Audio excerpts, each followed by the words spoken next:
வணக்கம் நண்பர்களே, நாம் இன்று காண இருப்பது கேரளாவில் மிகவும் பிரசித்தி பெற்ற கோவிலான சோட்டானிக்கரை பகவதி அம்மன் கோவில். இது கொச்சி தேவஸ்தானம் வாரிய நிர்வாகத்தின் கீழ் நிர்வகிக்கப்பட்டு வருகிறது.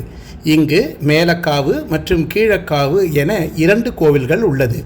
நாம் நுழைந்தவுடன் முதலில் பார்ப்பது மேலக்காவு ராஜராஜேஸ்வரி அம்மன் கோவில். அதன் பின்னால் சற்று தாழ்வான உயரத்தில் குளத்தின் அருகே மேற்கு நோக்கி உள்ள கோவில் கீழக்காவு பத்ரகாளியம்மன் கோவில். கோவில்களின் சிறப்பு. மேலக்காவு கோவில். மேலக்காவு கோவிலில் ராஜராஜேஸ்வரி அம்மனாக காட்சியளிக்கிறார் அன்னை பகவதி. ஒவ்வொரு நாளென்றும் 3 உருவங்களில் காட்சியளிக்கிறார். காலையில் அறிவாற்றலை வளர்க்கும் அன்னை சரஸ்வதியின் ரூபத்தில் வெண்ணிற ஆடையிலும், மாலையில் சௌபாக்கியம் தரும் அன்னை மகாலட்சுமியாக ஆழ்ந்த சிவப்பு வண்ண உடையிலும், இரவில் வீரத்தை வளர்க்கும் அன்னை துர்கையாக அதாவது மூகாம்பிகையாக கருநீல வண்ண உடையிலும், நண்பகல் உச்சி பூஜையிலும் இரவு உச்ச பூஜையிலும் மகா காளியாக காட்சி தந்து பக்தர்களுக்கு அருள்பாலித்து வருகிறாள்.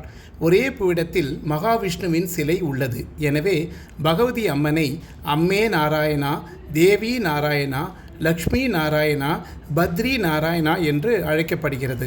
மேலக்காவு கோவிலில் லக்ஷ்மி நாராயணனுடன் பிரம்மா, சிவன், கணபதி, சுப்பிரமணியர் மற்றும் சாஸ்தா ஆகியோரின் சிலைகளும் ஒரே பீடத்தில் உள்ளன. கீழக்காவு கோவில். இந்த கோவிலில் துர்க்கை வடிவில் பத்ரகாளி அம்மனாக காட்சியளிக்கிறார். இந்த கீழக்காவு துர்க்கை அம்மன் பக்தர்களிடமிருந்து தீய சக்தியை விரட்டுவதாக நம்பப்படுகிறது. மேலும் இங்கு செய்யப்படும் குருதி பூஜை சிறப்பு வாய்ந்தது. மனநோயால் பாதிக்கப்பட்ட பலர் நிவாரணம் பெற இங்கு தேடி வருகிறார்கள். கருவறையின் வடகிழக்கு பக்கத்தில் நிற்கும் ஒரு பழங்கால பாலாமரம் நீண்ட இரும்பு ஆணிகளால் அடிக்கப்பட்டு இருக்கும். இங்கு மனநலம் சார்ந்த பாதிப்புகள் மற்றும் தீராத நோய்களால் அவதிப்பட்டவர்கள் இங்கு வந்து ஆயிரக்கணக்கானோர் குணமடைய இந்த பூஜை செய்யப்படுகிறது.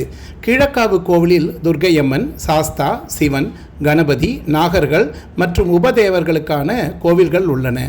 இங்கு பத்ரகாளியம்மன் பானாசுரனை வதம் செய்த கோலத்தில் அருள்பாலிக்கிறார். மனநல கோளாறுகள், பேய், பிசாசு போன்ற தோஷங்கள் உள்ளவர்கள் இங்கு வந்து மனமாற வழிபட வேண்டும். வந்து சென்றால் குணமாகின்றனர். கேரளாவில் பகவதி வழிபாடு நடைபெறும் பல கோவில்களில் இந்த கோவிலும் முக்கிய பங்கு உண்டு. பெண்களின் சபரிமலை என்ற சிறப்பும் சோட்டானிக்கரை பகவதி அம்மனுக்கு உண்டு. முன்பு வெள்ளிக்கிழமைகளில் மட்டுமே குருதி பூஜை நடத்து வந்தது. தற்போது இந்த பூஜை ஒவ்வொரு நாளும் நடத்தப்படுவது சிறப்பாகும். ஆண்டுதோறும் இந்த கோவிலில் நடைபெறும் மகம் திருவிழா மாசி மகத்தில் நடைபெறுகிறது. அப்போது ஏராளமான பக்தர்கள் இங்கு திரண்டு வந்து அம்மனை தரிசனம் செய்கிறார்கள். மாசி மகம் அன்று உச்சி பூஜைக்கு பின்னர் பகல் 2 மணிக்கு நடை திறக்கப்படும். அப்போது சர்வ அலங்காரத்துடன் ஒரு முனிவருக்கு காட்சியளிப்பது போல பக்தர்களுக்கு காட்சியளிக்கிறார் தேவி.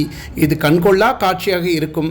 சர்வ அலங்காரத்துடன் காட்சியளிக்கும் தேவியை தரிசனம் செய்ய லட்சக்கணக்கான பக்தர்கள் என்று குவிவார்கள். திருமணமான பெண்களுக்கு தீர்க்க ஆயுளும், திருமணமாகாத பெண்களுக்கு திருமணமும் கைகூடும். குழந்தை இல்லாதவர்களுக்கு அந்த பாக்கியம் கிடைக்கும். மாசிமகம் வழிபாட்டின் ஐதீகமாக இருக்கிறது. சோட்டானிக்கரை முன்பு மிக அடர்ந்த வனப்பகுதியாக இருந்தது. இங்கு ஆதிவாசிகள் அதிகளவு வாழ்ந்து வந்தனர். ஆதிவாசிகளின் தலைவனான கண்ணப்பன் என்பவர் பசுக்களை கொன்று அதன் இறைச்சியை உண்பவராக இருந்தார். ஒரு நாள் அவரது மகள் தந்தையால் கொல்லப்பட்டு இருந்த பசுமாட்டை காப்பாற்றினாள். மகள் மீது அதிக பாசம் கொண்ட அன்று முதல் தானும் பசுவை வதைப்பதில்லை என்று சபதம் செய்தார். ஆனாலும் அவர் முன்பு செய்த பாவம் காரணமாக அவரது அன்பு மகள் உயிர் துறக்கும் நிலை ஏற்பட்டது. இதனால் மனவேதனையுடன் காணப்பட்ட கண்ணப்பன் கனவில் அவரது மகளால் காப்பாற்றப்பட்ட பசு தோன்றியது. தான் பசு வடிவில் வந்த தேவி என்றும், கண்ணப்பனின் மாட்டுத் தொழுவத்தில் சிலையாக காட்சியளிப்பதாகவும், அருகில் மகாவிஷ்ணு சிலையும் இருக்கும் என்று கூறிவிட்டு அந்த பசு மறைந்து விட்டது. மறுநாள் தொழுவத்திற்கு சென்று பார்த்த கண்ணப்பன் அங்கு தேவி சிலையும் மகாவிஷ்ணு சிலையும் இருப்பதைக் கண்டு இயற்கை கோவிலாக்கி, அதாவது காவு வழிபாடு செய்ய தொடங்கினார். ஆண்டுகள் பல உருண்டபோது அந்த கோவில் புதர்கள் அடர்ந்து காடாக மாறியது. இந்த நிலையில் ஒரு பெண் புல் வெட்டும் போது அவரது அரிவாள் பட்டு விக்கிரகத்திலிருந்து ரத்தம் வடிந்துள்ளது. இது பற்றி அங்குள்ள பெரிய நம்பூதிரியிடம் தெரிவிக்கப்பட்டது.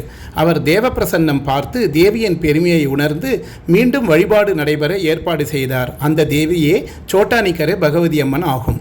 இந்த கோவிலுக்கு வடக்கு மற்றும் தெற்கு பகுதியில் வாசல் இருந்தாலும் பெரும்பாலான பக்தர்கள் இங்குள்ள மேற்கு வாசல் வழியாகத்தான் பகவதியை தரிசிக்க வருகின்றனர். கோவிலின் வலது பக்கம் மகா மண்டபம் உள்ளது. இந்த மண்டபத்தில் உள்ள கொடிமரம் அருகில் நின்று சேவித்தால் மூலஸ்தானத்தில் உள்ள தேவி பகவதியை கண்குளிர தரிசிக்கலாம். குழந்தைகளை முதலாக பள்ளியில் சேர்ப்பவர்கள் பிரகாரத்தின் வடக்கு பக்கம் உள்ள சரஸ்வதி மண்டபத்தில் விசேஷ பூஜை செய்து வழிபாடு நடத்துகிறார்கள். இங்கு 12,000 புஷ்பாஞ்சலி செய்வதும் அம்மனுக்கு சிவப்பு நிற பட்டுப்புடவை காணிக்கையாக கொடுப்பதும் சிறப்பு வாய்ந்ததாக கருதப்படுகிறது.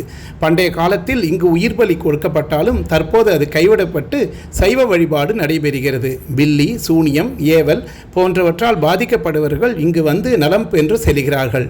மாசி மதம் அன்று நடைபெறும் மாசிமகம் திருவிழா மிகவும் சிறப்பு வாய்ந்தது. மேலும் நவராத்திரி, கார்த்திகை மாதங்களிலும் விழாக்கள் கொண்டாடப்படுகிறது.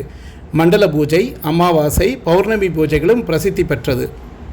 கோவிலின் வருடாந்திர திருவிழா கும்ப மாதத்தில் வருகிறது. கொடியேற்றத்தில் தொடங்கி 7 நாட்கள் நீடிக்கும்.